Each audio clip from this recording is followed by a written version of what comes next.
আসসালামু আলাইকুম, কেমন আছেন সবাই? আশা করি সবাই ভালো আছেন। Welcome to my new blog. আজকে হচ্ছে আমি মুরগির পা রান্না করবো। এই যে আছে মাইটে, আর হচ্ছে এখানে এই যে গিলে আছে। তো আমি বলছি মুরগির পা এনে দিতে, এর প্রত্যেকদিন মুরগি খাইতে খাইতে মুরগি এখন আর ভালো লাগে না। মুরগির পা রান্না করব।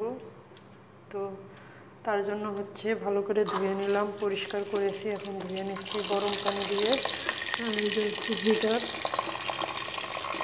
আর এখানে আছে ব্লেন্ডারে হচ্ছে এখানে মশলার জন্য পেঁয়াজ নিয়ে নিছি, আর হচ্ছে রসুন, আর এই যে হচ্ছে কাঁচামরিচ, যেহেতু শুকনো মরিচ এখানে ঝাল আলাদা নেই, আর এই যে হচ্ছে আদা। তো এগুলো এখন ব্লেন্ড করি। তো এই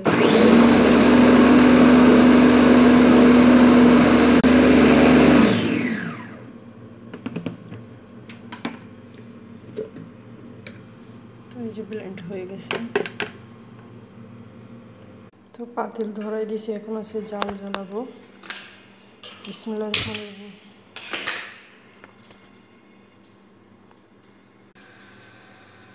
বিসমিল্লাহ। এই যে হচ্ছে কাঁচা তেল দিয়ে দিচ্ছি। এখন হচ্ছে মশলা দিব।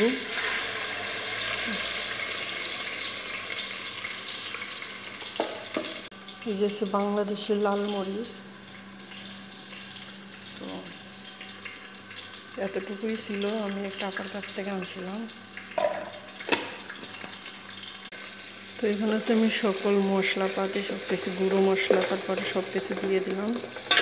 এখন এটাকে হচ্ছে ভাজবো।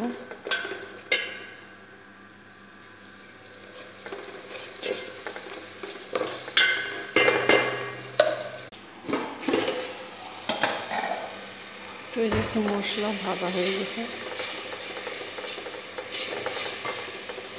এই যে মুরগি সব কিছু মশলা আবার মাখাই নিয়েছিলাম, তো এটা হচ্ছে দিতে দিয়ে দিব। বিসমিল্লাহ।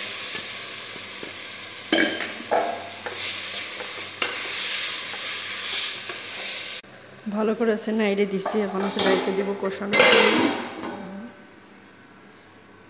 চাল ছোটো করে দেব। তো এই যে হচ্ছে টমেটো আর আলু কেটে রাখছি, তারপরে কষানো হলে এটা দিব। আমি হচ্ছে ঝোলের পানি দিয়ে চলে গেছিলাম, আর এই যে হচ্ছে এক্সস্ট ফ্যান চালাইয়া দিছি যাতে ঘিরানটা বাইরে চলে যায়, যেহেতু অনেক ঘিরান বের হয়েছে। আল্লাহ গো, এই যে পুইরা যাচ্ছে পাতিল, মানে এটা হচ্ছে টিনের না কি এর পাতিল বলে, রান্না করতে গেলে ধইরা যায়।